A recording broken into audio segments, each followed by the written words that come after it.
कहानी की स्टार्टिंग में हमें फ्यूचर की दुनिया को दिखाया जाता है जहां पर धरती से पानी खत्म हो चुका है और धरती अब पूरी तरह से बंजर बन चुकी है, जिस पर अब कहीं भी हरियाली दिखाई नहीं देती है। यहाँ पर हम एक अर्नेस्ट नाम के आदमी को देखते हैं जो कि अपने बेटे और बेटी के साथ यहीं पर रहता है। उसके पूर्वज यहीं पर रहकर खेती किया करते थे।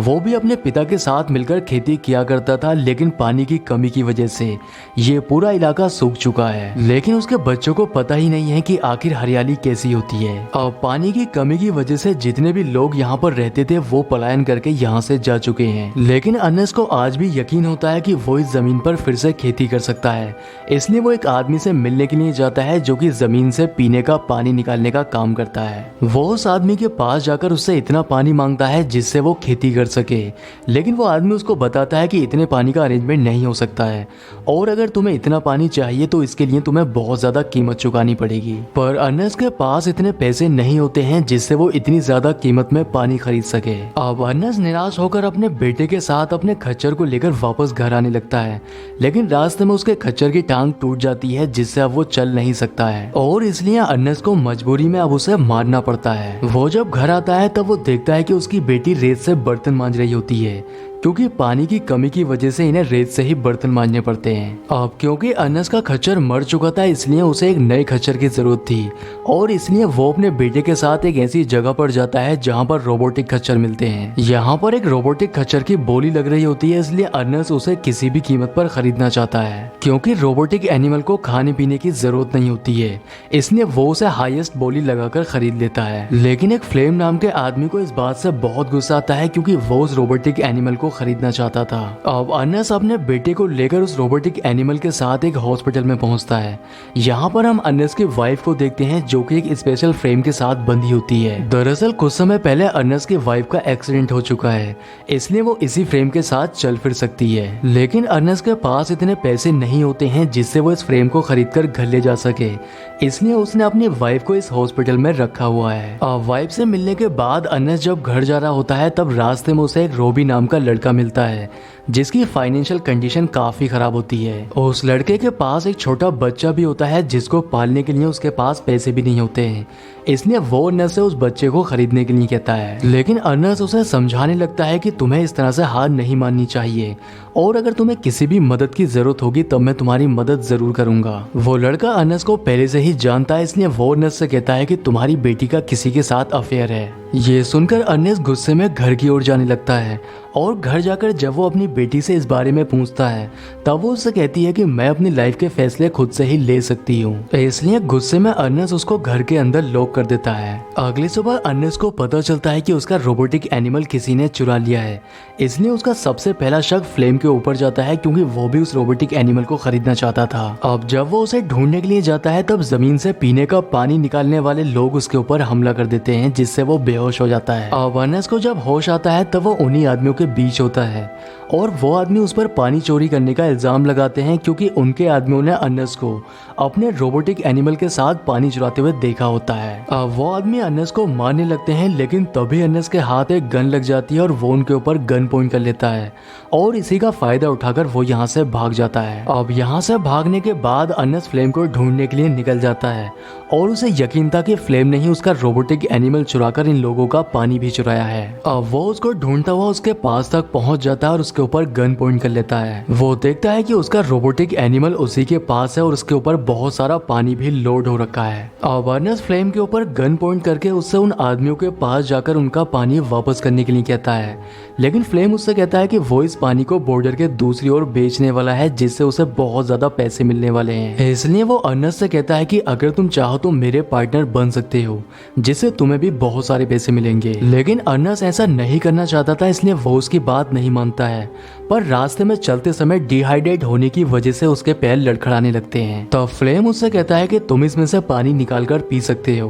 अब अर्नेस्ट उसमें से पानी की एक बोतल निकालकर पी लेता है, लेकिन इसके बाद भी अर्नेस्ट उसकी डील को एक्सेप्ट नहीं करता, इसलिए मौका देकर फ्लेम उसके पत्थर मार देता है जिससे उसकी मौत हो जाती है। अब फ्लेम उसकी मौत को इस तरह से दिखाना चाहता है जैसे कि उसकी मौत रोबोटिक एनिमल की वजह से हुई है। अब इसके इसके बाद वो अनस के घर जाता है और यहाँ पर हमें पता चलता है कि उसकी बेटी का बॉयफ्रेंड कोई और नहीं बल्कि फ्लेम ही होता है। अनस की बेटी अपना घर छोड़कर फ्लेम के साथ यहाँ से चली जाती है। दूसरी ओर हमें अनस के बेटे को दिखाया जाता है जिसको जब ये पता चलता है कि उसका पिता सुबह से घर नहीं आया है, इसलिए वो अपने पिता को ढूंढने के लिए निकल जाता है। वो अपने पिता को ढूंढता हुआ एक जगह पर पहुंचता है जहां पर उसे अपना रोबोटिक एनिमल मिल जाता है जिसके अंदर पानी की कुछ बोतल होती हैं। वो उस पानी को लेकर वाटर सप्लायर के पास जाता है और उसे बताने लगता है कि उसके पिता ने पानी की चोरी नहीं की है, जिससे वाटर सप्लायर को भी इस बात पर यकीन हो जाता है। फ्लेम ने अर्नस की मौत को इस तरह से दिखाया था जिससे सभी को ऐसा लगे कि उसको रोबोटिक एनिमल ने मारा है, इसलिए उसका बेटा रोबोटिक एनिमल को घर लाकर तोड़ने लगता है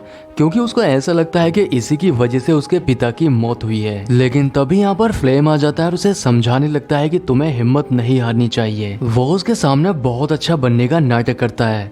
यहाँ पर वो उसे बताता है कि मैं तुम्हारी बहन से प्यार करता हूँ और उससे शादी करना चाहता हूँ। अवर्नेस के बेटे के पास कोई दूसरा रास्ता नहीं होता, इसलिए वो उसकी बात मान लेता है। इसके बाद फ्लेम उन्हीं के साथ रहना शुरू कर देता है और फ्लेम की जमीन पर खेती करने का फैसला करता है। इसके लिए वो वाटर सप्लायर के पास जाकर उससे सिंचाई के लिए पानी मांगता है और उससे कहता है कि अगर तुम मुझे खेती के लिए पानी दे देते हो तब इसके लिए मैं तुम्हें बहुत सारा पैसा दूंगा, जिस पर वाटर सप्लायर भी मान जाता है। अब फ्लेम को पानी मिल जाता है जिससे वो अर्नस की जमीन पर खेती करना शुरू कर देता है और कुछ महीने गुजरने के बाद उस जमीन पर काफी अच्छी फसल उग जाती है। ये देखकर अर्नस के बेटे को भी बहुत अच्छा लगता है, इसलिए वो फ्लेम को अपनी बहन से शादी करने की परमिशन दे देता है, जिससे फ्लेम उसकी बहन से शादी कर लेता है और ये तीनों ही एक दूसरे के साथ काफी खुश रहने लगते हैं। लेकिन एक दिन उनके पास बैंक से कुछ कर्मचारी आते हैं जो कि फ्लेम को बताते हैं कि अर्नस ने अपनी खेती की जमीन पर बहुत सारा लोन ले रखा है, जिससे अगर उस लोन को टाइम से नहीं चुकाया गया तब बैंक उसकी जमीन पर अपना कब्जा कर लेगी। लेकिन ये सुनकर फ्लेम को बहुत दुख होता है क्योंकि उसने इस फसल को उगाने में बहुत मेहनत की है, इसलिए अब वो किसी तरह से पैसे का अरेंजमेंट करके बैंक को देने वाला है। इसके लिए वो उस लड़के के पास जाता है जो पहले कभी अपना बच्चा अर्नस को बेच रहा था। वो उस लड़के के पास उसके बच्चे को खरीदने के लिए कस्टमर लेकर जाता है, इसलिए वो लड़का भी अपनी वाइफ को बिना बताए अपने बच्चे को उस कस्टमर को बेच देता है। अब बच्चा बेचकर उस लड़के को जो पैसे मिलते हैं फ्लेम उन पैसों को छीन लेता है और उस लड़के के गोली मार देता है।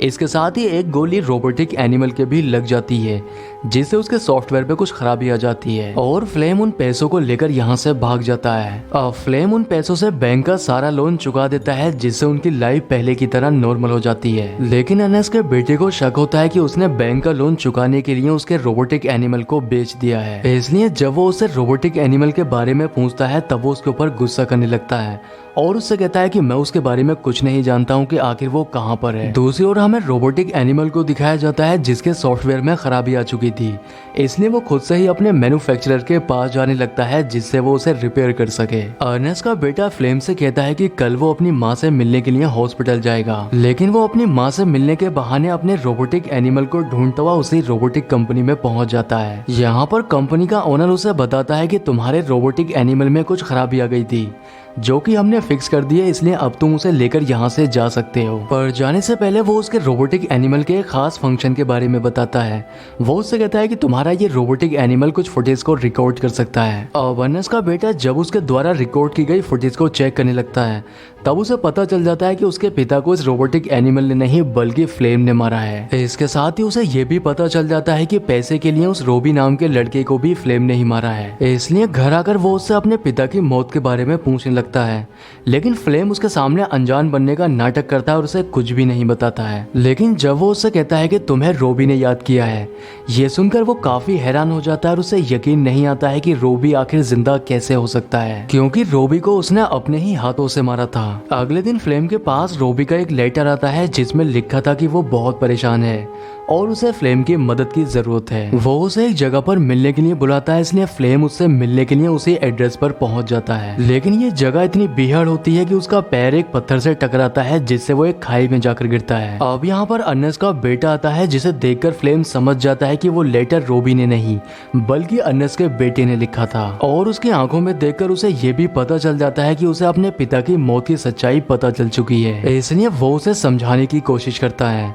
लेकिन अर्नस का बेटा उसको उसी तरह से मारता है जिस तरह से उसने अर्नेस्ट को मारा होता है। अब इसके बाद वो अपने रोबोटिक एनिमल को अपने साथ लेकर घर आ जाता है। घर आकर वो अपनी बहन को इस बारे में कुछ भी नहीं बताता है क्योंकि वो प्रेग्नेंट होती है। अब इसी तरह से काफी समय गुजर जाता है, इसलिए उसकी बहन भी ये समझ चुकी थी कि फ्लेम उसको छोड़कर जा चुका है। और इसी सीन के साथ मूवी का एंड हो जाता है।